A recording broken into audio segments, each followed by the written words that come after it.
Antes, nuestra vida en la selva era una especie de inocente devenir, alejados de la civilización, del progreso y del desarrollo, hasta que llegaron los caucheros, los misioneros, las compañías petroleras y los colonos, personajes ajenos a nuestra selva, que nos quitaron la tranquilidad y nos volvieron agresivos frente a toda persona extraña.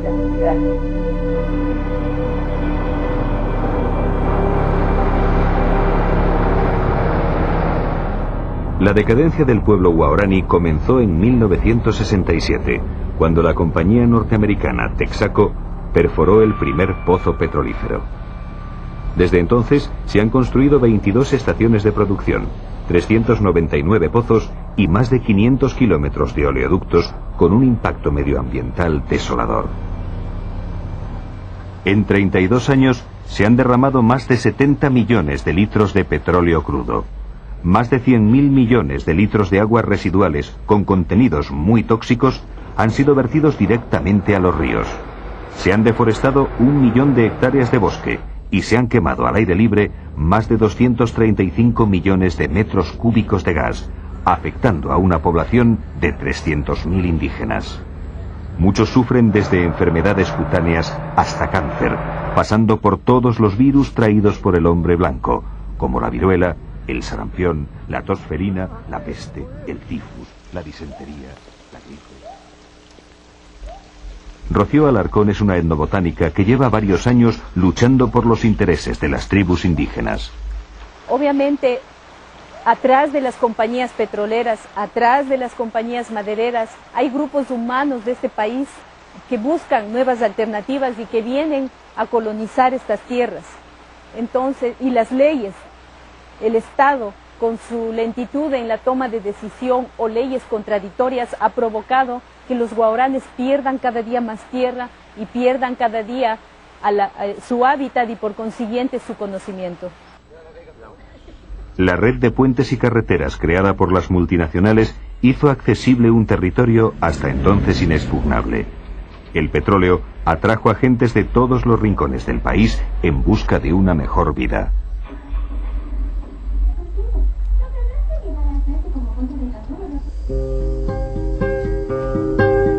Dabo es el hijo mayor de Ñame y Vara, pero hace muchos años que no sabe nada de ellos. Él decidió, junto a su mujer, abandonar la selva atraído por el dinero y las petroleras. Todavía no ha conseguido adaptarse a esta nueva vida y se siente perdido entre dos mundos. Su único refugio es el alcohol.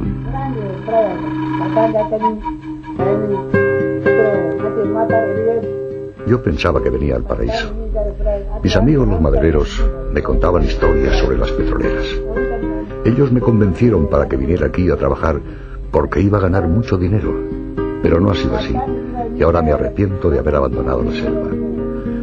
No hay un solo día en que no recuerde las cacerías junto a mi padre y mis hermanos, todos desnudos. Yo era muy feliz. Ahora me doy cuenta de que el paraíso no es esto, sino lo que he dejado atrás, pero ya es tarde.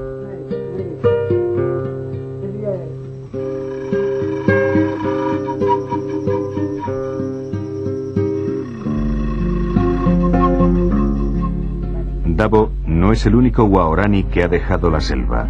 Como él, otros muchos han decidido cambiar de vida y probar fortuna, pero pocos han logrado adaptarse. Su cultura ha perdido tal identidad y orgullo que hoy se han convertido en mendigos en medio de la riqueza de su propio territorio.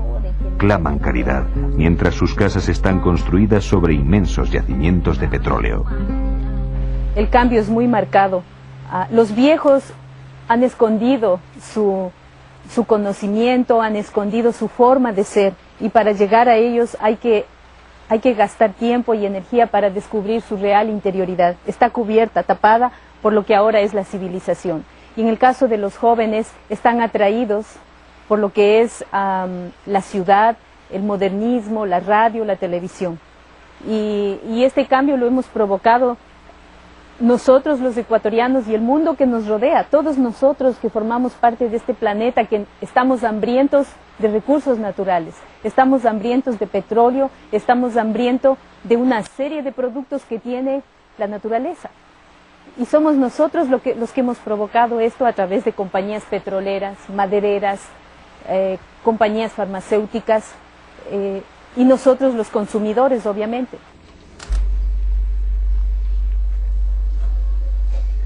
Los mayores se han resignado, pero ¿qué futuro les espera a las nuevas generaciones?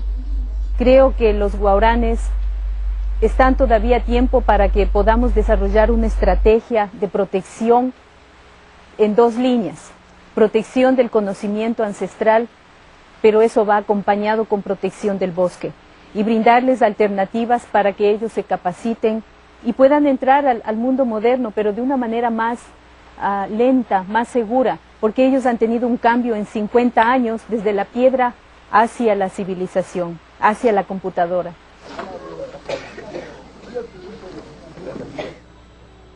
A muchas jóvenes indígenas no les queda otra salida que trabajar en los numerosos burdeles ubicados a las afueras de Coca, la ciudad más cercana a los territorios guaraní.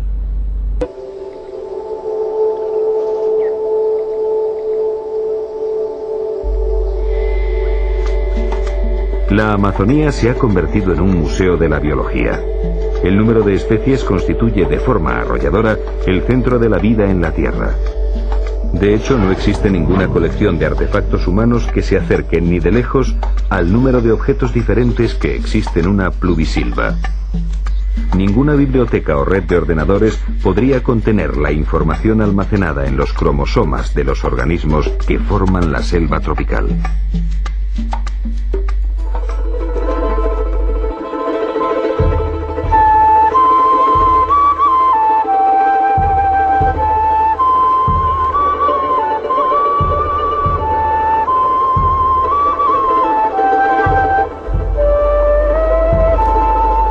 El gran manto de la selva tropical, que se extiende hasta las costas del Atlántico, tiene su origen a los pies de la cordillera de los Andes.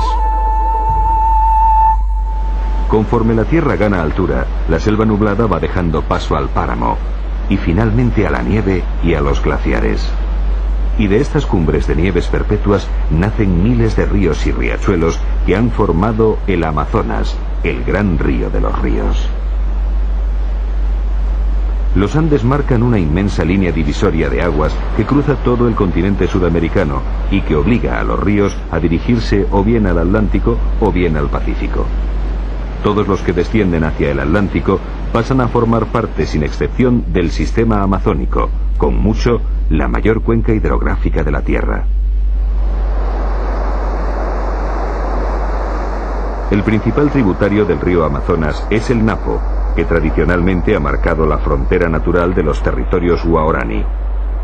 Esta era, hasta hace 50 años, su patria soberana de bosques y agua.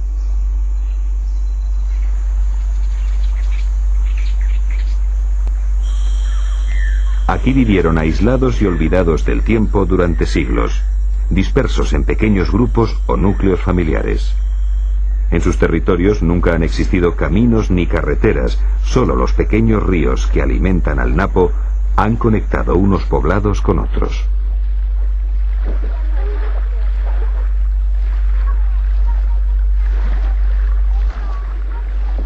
Estas vías fluviales han sido su única salida hacia el exterior. Pero los guaraní no son buenos navegantes, por lo que nunca se aventuraron a realizar largos viajes y apenas tuvieron contactos con otras tribus.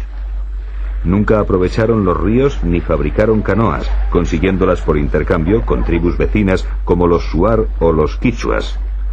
Las necesidades proteicas no las resuelven con los productos del agua, sino en el interior de los bosques, que es donde se encuentran los grandes mamíferos.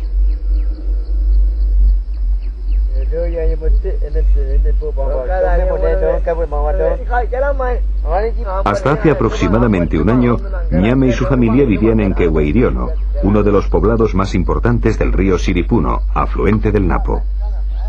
Pero los recursos naturales se estaban agotando y no eran suficientes para alimentar a los más de 160 miembros que formaban la comunidad. Así que Ñame decidió separarse y establecerse en un nuevo asentamiento que se encuentra a 2 jornadas a pie de Quehueiriono.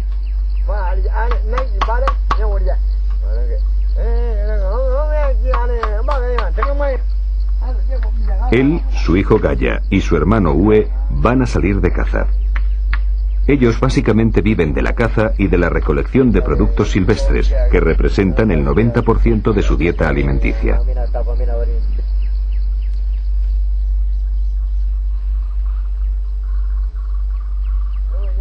En el interior de la choza preparan sus armas. Mientras Gaya se encarga de reparar y armar las bodoqueras o cerbatanas, Ue fabrica los dardos con caña de bambú. Ñame, mientras tanto, no para de hablar contando 1001 batallas de sus días en que era el mejor cazador de Keweiryuno. Gaya y Ue escuchan por enésima vez y resignados la misma historia de siempre. En la actualidad, la mayor parte de los jóvenes han sustituido las bodoqueras por rifles y escopetas, y solo los más viejos siguen cazando con ellas.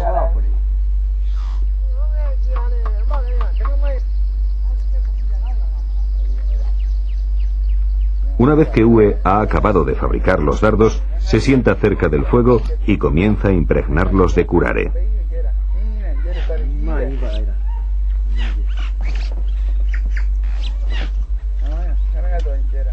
El curare es un poderoso y mortífero veneno que paraliza el sistema nervioso bloqueando los músculos del diafragma, por lo que el animal muere asfixiado. Lo utilizan numerosos grupos étnicos del Amazonas y cada tribu posee su fórmula secreta de preparación. Algunos usan como base venenos de ranas y serpientes, aunque los Waorani lo hacen con la raíz del maracuré, una planta fuertemente tóxica.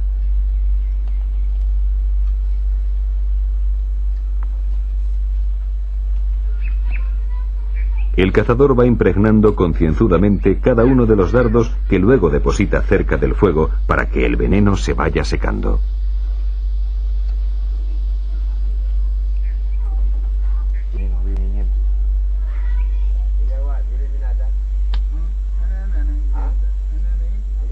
El siguiente paso es colocar en cada flecha una bola de algodón que tapone la bodoquera, para que al soplar el dardo salga con fuerza y velocidad.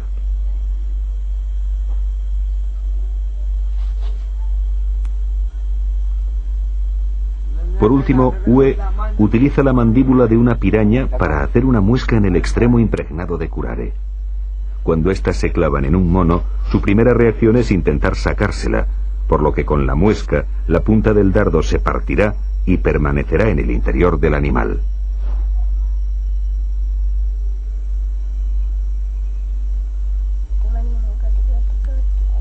Mientras tanto, Ñame prepara la lanza. Cada vez que van a salir de caza, la lanza es adornada con un tinte rojo que extraen de la huenca, una semilla que los Waorani aprecian especialmente, ya que también la usan para sus adornos corporales.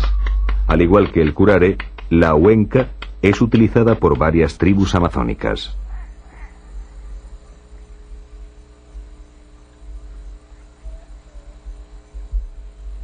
Los materiales para la caza están preparados. Solo queda comprobar que las bodoqueras no estén obstruidas ni dobladas. Ue sale de la choza y elige como diana el tronco de un árbol situado a unos 20 metros de distancia. Disparar con las cerbatanas es el pasatiempo preferido por los Waorani, que continuamente hacen apuestas para ver quién es el que mejor puntería tiene.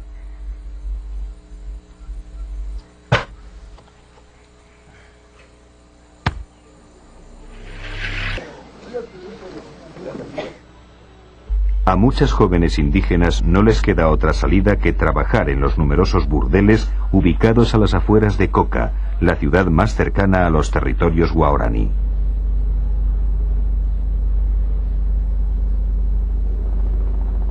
Coca se encuentra en la margen izquierda del río Napo y representa a la típica ciudad amazónica, remota y olvidada, que ha crecido sin orden ni concierto. A simple vista parece una ciudad pobre, pero nada más lejos de la realidad. Aquí el dinero corre como un reguero de pólvora.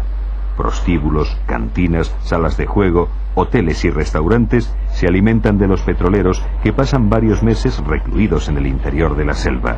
A esto hay que añadir a los madereros, mineros y a los numerosos militares que protegen las plantas petrolíferas. Para venir a Coca se venía solo por río. No había otra vía de acceso. Teníamos que salir de Quito a Ambato, de Ambato a Baños, Puyo, Tena, Misahuallí. De ahí cogíamos la canoa y veníamos a Coca. Salíamos aproximadamente 11 de la mañana y llegábamos 4 o 5 de la tarde a Coca. Era la única vía. Entonces, en veces no alcanzábamos a llegar a Coca, nos tocaba dormir en algún punto de la ribera, en alguna casa de algún colono. El río Napo pues dividía dos sectores, la parte de los colonos indígenas que estaba aquí a mano izquierda y a mano derecha, todo ese territorio desde Misahuallí hasta Nuevo Rocafuerte, toda esa ribera era de los Aucas. No había una sola casa, no había un solo pueblo en todo ese trayecto, porque si alguno se atrevía a pasar se exponía, muchas veces les mataban. Con frecuencia a las mujeres no les mataban, se las llevaban para hacer las suyas, a los varones sí. Y recuerdo en ese tiempo, cuando estábamos aquí, los Aucas se parecían al otro lado desnudos. Y había un pequeño piquete de soldados, una guarnición. Les rogábamos que vayan y les asusten, les disparen por lo menos al aire, y se iban. Entonces nosotros vivíamos en zozobra porque algunas veces sí se pasaban los Aucas para acá.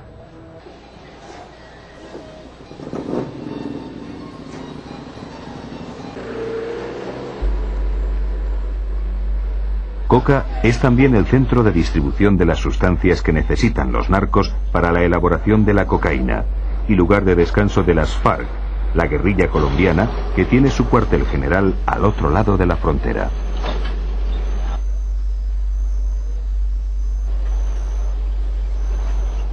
Al pasear por sus calles, uno siente que se encuentra más allá de la última frontera. Coca nunca descansa. Para muchos es la única válvula de escape que tienen para soportar una vida lejos de toda civilización, entre el juego, el alcohol y las prostitutas más baratas de Ecuador. Bueno, la historia de Coca tiene varias fundaciones. Desde el tiempo de los jesuitas, que se llamó San Antonio de la Coca. Posteriormente también fue fundada por un ecuatoriano, refundada, y esas se han llevado. Estaban aquí a la margen izquierda del río Napo, en la desembocadura con el río Coca. Y esta fundación es del año 54 más o menos, y es fundada por Camilo de Torrano, un capuchino, que vino aquí y en esta zona había pues 3 casitas de indígenas. Es ahí cuando se da la última fundación, hacia el año 54-56 por ahí. Pues en torno a la misión comienzan algunas cositas, pues la misión tiene la escuelita, tiene un dispensario y en torno a la misión se va concentrando un poquito la gente, pero Coca cuando se hace de verdad, o sea un poquito más grande, es cuando llega el petróleo.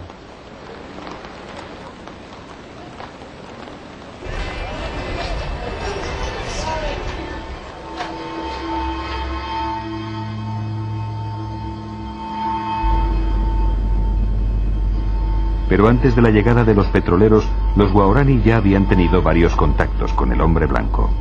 A principios de los años 50, el ILV, una misión evangélica norteamericana, comenzó a sobrevolar la selva tratando de localizar y contactar con tribus indígenas en un ambicioso proyecto de evangelización. Sus lazos de amistad los creaban desde el aire, lanzándoles regalos.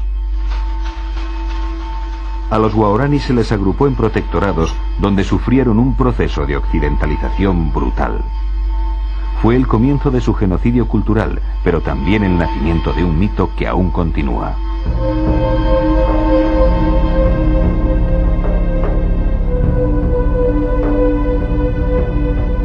Un grupo de unos 50 guaraní decidieron seguir siendo libres, adentrándose aún más en la selva. Entre ellos, hicieron un pacto de sangre: no volver a ser contactados nunca más. Su jefe se llamaba Taga, y en honor a él se autodenominaron Tagaeri. Los Tagaeri ocuparon una extensión de selva muy rica en petróleo, y pronto se vieron obligados a luchar contra las petroleras.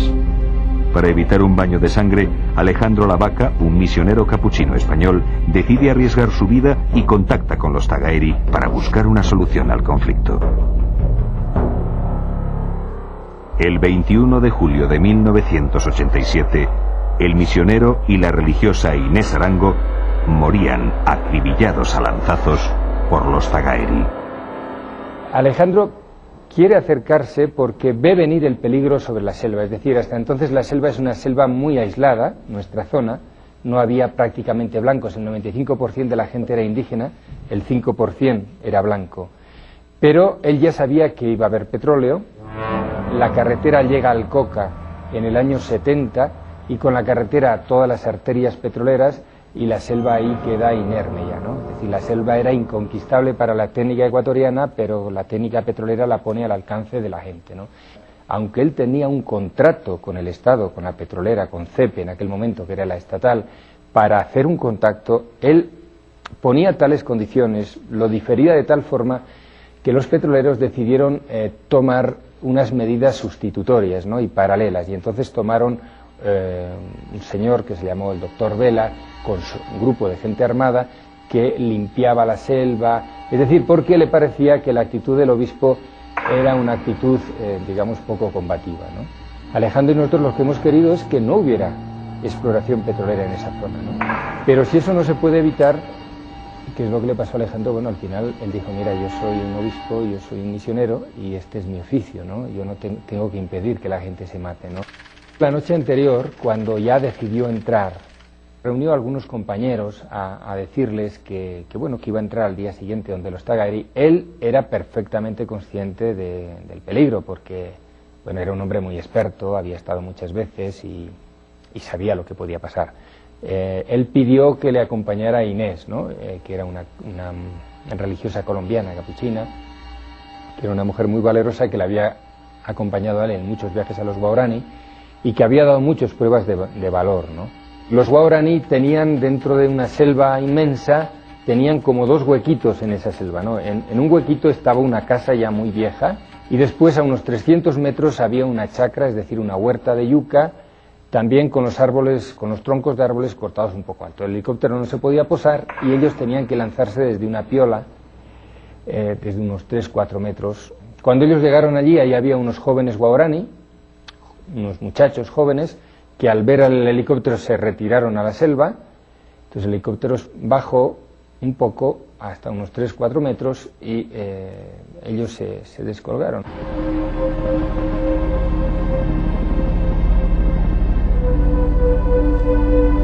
Que un obispo fuera acribillado por las lanzas guerreras de los aborígenes era algo no visto ni en tiempos del descubrimiento.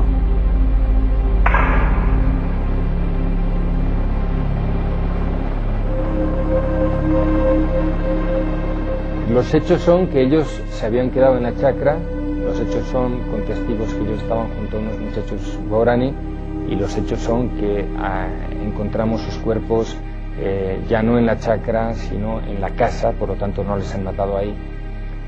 En la casa Alejandro está a unos 15 metros de la puerta de la casa y Inés está clavada junto a la puerta de la casa, ¿no? Varios años después, uno de los amigos nuestros, de los Guaraní amigos nuestros, llamaba B, en una de las incursiones que hizo hacia la tierra de los Tagaeri, capturó en el monte, es decir, él se acercaba a las casas Tagaeri, y en una chacra en el monte vio 3 mujeres. De las 3 mujeres pudo capturar una, él y su grupo. Fui a su casa y bueno, pues allí vi efectivamente a una niña Tagaeri que se llamaba Omatuki. De Omatuki tenemos una versión de la muerte de Alejandro e Inés que yo personalmente creo que en sus términos generales es exacta, porque primero porque la niña no podía inventar algunas de las palabras que decía si no las hubiera visto, ¿no? Y segundo porque algunas de sus descripciones coincidían exactamente con el lugar donde hallamos los cuerpos, etcétera, ¿no? Bien, según ellas lo que ocurrió fue lo siguiente: cuando los muchachos guaraníes llegaron a la casa acompañando a los 2 blancos, la primera reacción fue de estupor. Entonces, para ellos fue sin duda inaudito ver que aquel que estaba más allá de la frontera y que además era un caníbal conocía su lengua. Tuvieron conversaciones, parece que al principio de lejos, luego se acercaron. Bien, el caso es que llegaron a una relación amistosa, debieron pasar varias horas y estaban prácticamente, según la niña, preparándose para irse, ¿no? Cuando en este momento aparecen en el grupo unos viejos, los mayores del grupo, que han estado cazando todo el día. Se armó una verdadera discusión en el grupo. Las mujeres decían, no, ya no queremos vivir más así, ¿no? Estos van a volver donde los blancos, les van a decir que no nos maten más, que no nos ataquen más, etcétera, nos van a traer regalos, bueno. Los jóvenes, que seguramente, como siempre ocurre, aparecieron callados, y estos hombres mayores que empezaron a decir a su grupo lo que tenían que hacer. Lo que fue para mí más significativo, en la canción que dicen que cantan ahí, como suelen hacerlo, una canción que cantan antes y después de las muertes, se repite, ¿no?, esto, ¿no? Somos guerreros, somos tigres, somos cazadores, nosotros matamos, ¿no? Es una estrofa que se repite. Y después llega la segunda estrofa que dice, ellos han matado a nuestro hermano mayor, ellos han matado a nuestro jefe, nosotros debemos vengar su muerte, ¿no? Ellos nos han dejado sin líder, nos han dejado sin hermano, nosotros debemos vengar eso para ser guaraníes, ¿no? Había varios hombres con lanzas en la mano y por fin uno de ellos, que estaba detrás de Alejandro, que estaba frente a Alejandro, le atravesó con una lanza todo el cuerpo. Cuando mi compañero José Miguel rescató el cuerpo, tenía al menos 15 lanzas o 16 lanzas clavadas en el suelo, verticales, ¿no? Y tenía, pues no sé, 80 o 90 heridas, ¿no? Después de rogarle mucho para que no la mataran, Inés se escondió un poquito más allá, y cuando regresaron ya seguramente unos minutos más tarde de matarlo, regresaron a la casa, a mirar hacia la casa, se encontraron con que la mujer no existía y preguntaron dónde está la mujer, qué ha pasado con ella. Las mujeres le contestaron, no le matéis, dejadla en paz, se ha metido en la selva, etcétera. Y el grupo, como siempre hace una vez que ha causado una muerte ahí, huye. Y parece que cuando están recogiendo las cosas para huir, es cuando llega Inés de la selva, llorando, dice la muchacha, y entonces un joven se acercó y dijo, yo no he matado a ningún Kobori, a ningún Kenwen, y le atravesó todo el cuerpo, ¿no?, que estaba en cuclillas, le atravesó con una lanza, ¿no?, y la clavó en el suelo. Para mí es evidente que Alejandro en realidad sufrió un sacrificio ritual, ¿no?, que pagó las culpas de otros, como muchas veces ocurre en la vida, y le metieron en un terreno, a mi parecer, minado, que él no conocía suficientemente, porque las compañías nunca nos dicen toda la verdad, ¿no? Y le explotó una mina bajo los pies que seguramente ni siquiera él, que tenía experiencia, había calculado suficientemente.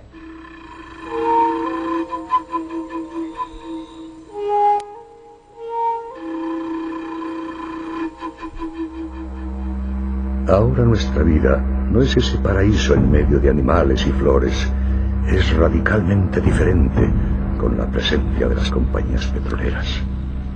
El canto de los pájaros ha sido cambiado por el bramar de las máquinas que se abren paso, penetrando en la selva virgen y reduciendo con rapidez nuestro espacio físico. Para los blancos, esta zona significaba perder un paisaje o ganar riqueza. En cambio, para nosotros, es el fin y la extinción de nuestras vidas. Miles de hectáreas de selva tropical han sido destruidas, los ríos contaminados y la espesa jungla ha visto desaparecer muchos de sus encantos.